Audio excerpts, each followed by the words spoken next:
they become indignant. I don't know. It's funny. Or, and this is the key, by some provocation in Iraq, or a terrorist act in the U.S. blamed on Iran. Think of it. This is basically everything we have tried to educate the U.S. population about. The point of studying 9/11 is, of course, because of the inherent historical interest and the entire complex of questions of justice and responsibility involved with it. But it's also, most emphatically, to stop a second one with weapons of mass destruction, right? To educate the U.S. population so they're no longer manipulable by terrorist provocations. And here's Brzezinski saying the scenario is on, there's going to be a provocation in Iraq or a terrorist act in the U.S. blamed on Iran. Now, if you get one thing out of this, if weapons of mass destruction go off anywhere in the world, don't think Iran, don't think Hezbollah, don't think bin Laden, Al-Qaeda, the cave, the laptop, and the rest of this idiotic fairy tale. Think one thing, Cheney, Cheney's office, Cheney's backers, Cheney's controllers, the Cheneyaks are the ones who will bring you that event. And here's where it goes. We get a defensive U.S. action against Iran. We get a lonely America in a spreading and deepening quagmire that will include Iraq, Iran, Afghanistan, and Pakistan. This is already about half the world.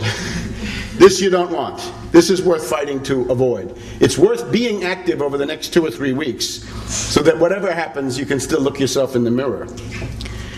And there is the point. A plausible military scenario for a military collision with Iran involves a terrorist act in the U.S. blamed on Iran. So he knows it's being prepared. Now, if I were in Congress, I'd say emergency hearings, Brzezinski subpoenaed. Who told you that? How do you know that? Where is it being prepared? What are your sources? Tell us everything. Tell. He mentions anybody. They're subpoenaed, brought in. What is it? We want it all done in one day. We have flying squads of marshals delivering subpoenas. We want to know about it. We're going to trace it all the way up. We're going to shut it down. And of course, the Democratic Party, feckless, gutless, clueless, useless, won't do it. So you have to agitate for this. This is the question. If you see Hillary Clinton or McCain or Giuliani or Obama, this is the question you've got to ask. Brzezinski, the authoritative Brzezinski, your guru for the Democrats anyway, has said this is coming. What are you doing to stop it? Where are the hearings? Where are the questions? What are you doing? Where's the agitation? Where's the indignation? This is World War III. And of course it validates what we've been saying. It's a new fake 9/11, exactly like the original fake 9/11. So we must mobilize on the Brzezinski warning. He's given you a weapon. Grab it with your hands and with your teeth if you need to, and use it. And use it to beat the terrorists, the Anglo-Ams over there. Now even worse, Putin, the president of Russia, has delivered a war warning in Munich, Germany on February 10th. Which warns us that we are now in the pre-World War III phase of history, unless we do something about it. There's Putin arriving, right? It's called the Wehrkundegesellschaft. I knew the man who was the president. This is Telchik who runs it now. I knew a guy called Ewald von Kleist, not the von Kleist branch that we have here, but this is Ewald von Kleist. Ewald von Kleist, who founded this thing, was involved in the coup, the attempt to kill Hitler in 20th of July 1944. This is his successor. So here's where Putin comes. And here he is giving the speech. Now this is a landmark speech of our time. You've got to read every word of this speech, and you'll see something about the world that you really can't get anywhere else.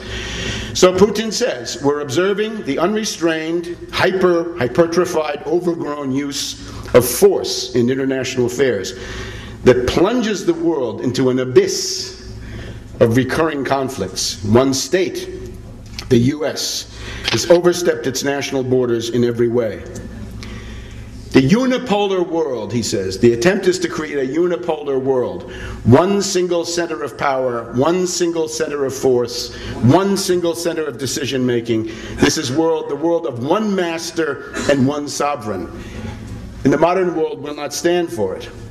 U.S. actions bring us to the abyss of one conflict after another. Political solutions are becoming impossible. If political solutions are becoming impossible, then war is the result. This is my friend General Ivashov. Here we are in Brussels, November 05. He is one of the principal advisors of Putin and is a valued friend or acquaintance of mine. These are very intelligent people. I would say Putin is obviously the most intelligent head of state in the world at this time, by far. U.S. dominance is ruinous, not only for those inside the system, well, that's what we've been hearing about here. The U.S. empire is ruinous for us, but also for the sovereign, because it destroys him from within. It has nothing in common with democracy. Putin. The U.S. policy is nourishing an arms race with the desire of countries to get nuclear weapons. They have to defend themselves. Why wouldn't you want nuclear weapons when you've got neocon fascist madmen running around? Here's the Washington Post take. I think this is accurate. Putin blasted the U.S. for unilateralism and militarism. It has made the world a more dangerous place than during the Cold War. Now, I have to tell you, I have my own, red, orange, green, blue, I have my own warning alert system. Before this speech, mine was, it's the worst situation since the Cuban Missile Crisis of October 1962. But now, based on this, it's worse than the Cuban Missile Crisis of October 1962. And the funny thing is, if you're the president of Russia and you say the world is in a pre-World War III, it is.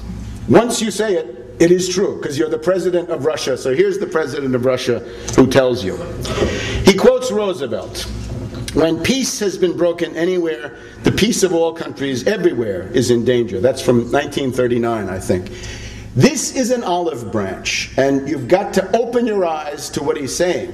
That the New Deal America was a welcome partner for everybody in the world, or for many at least. But the neocon fascist madmen transformation of this country has made the United States a rogue nation and a pariah outlaw state. And he is delivering that as a truth. So he's saying we need the America of the good neighbor policy, Lend-Lease, Bretton Woods, and the Marshall Plan, not the America of Bush, Wolfowitz, Cheney, and so forth. Now, of course, the neocons. Here we have Lieberman, McCain, and Gates, with the unfortunate Miss Merkel, known as Merkel the Ferkel, if you know any German. I'll tell you what that means another time.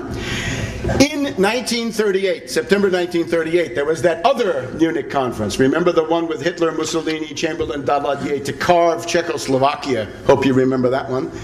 That was the immediate prelude to World War II, 1 year later. Now, Munich 2007, in my view, is Putin's attempt to ward off World War III by delivering an unmistakable warning to everybody: we are now headed into a cataclysm. Do something about it. And that, I think, is also addressed to every person of goodwill. And the neocon fascist madmen, right? The pearls, and here we have crystal. How about this one? Field Marshal Kagan. This is Field Marshal Kagan. He's the guy, the American Enterprise Institute, who designed the surge. He says, put all your forces into Baghdad. And of course, since he has no idea what he's doing, put your forces into Baghdad. You know what's going to happen to them there? They're going to be pocketed and encircled. It's like Hitler telling von Paulus, put all your forces into Stalingrad so they can all be rounded up and bagged. And of course, the ultimate inspiration of all of this is Dr. Strangelove. I mean, these are, that's who they are. And now for the problem also, institutional resistance. You're not alone. There are a lot of people in the American military, the Marines and the Army above all, who do not want to go quietly into that meat grinder of Iran. They don't want to be here with our friend Slim Pickens riding the H-bomb down when the guns begin to shoot. And again, this is our problem. It's in sight. I wouldn't say it lightly. World War III in sight. I can see it. I don't know if you can see it, but I can see it. It's not immediately here, but it's within sight, and that's bad enough. So, one way to do this. Now, this is a tactical decision. This is essentially based on things in the last 2 weeks. If you saw this in Phoenix, Arizona, it's a little bit different now. Cheney. A combination of things have made Cheney the vulnerable part of this thing right now. Let's go after Cheney. Let's see why. You know, Bush, he would have been a wonderful actor for a Depends commercial.